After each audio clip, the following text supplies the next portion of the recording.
কি পরিমাণ তেল মজুত রেখেছি, অথচ দেখা যাচ্ছে বলছে তেল নেই।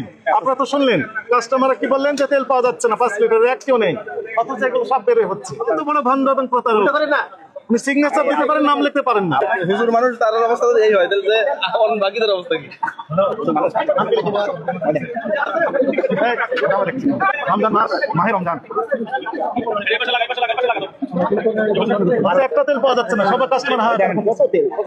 হুজুর আপনি তো বললেন 3টে আছে, এখন তো অনেক বের হচ্ছে, ঘটনা কি? জিজ্ঞেস করেন, ওনাকে জিজ্ঞেস করেন, উনি বলো।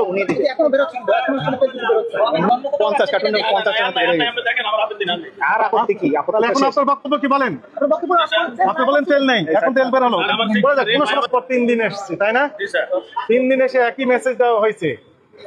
সয়াবিন তেল যেগুলো পাবেন সামনে প্রদর্শন করবেন, আগে আসতে আগে পাবেন, ভিত্তিতে বিক্রি করতে থাকবেন, তাই না? এমআরপি যে মূল্য লেখা আছে এর চেয়ে বেশি নেবেন না। আচ্ছা, আপনি আবার গোপন স্থানে হাইড করে রাখলে এবং তেল নেই বললেন, এটি অপরাধ হয়েছে আপনার কাছে মনে হয় না? হয়নি? অপরাধ হয়েছে।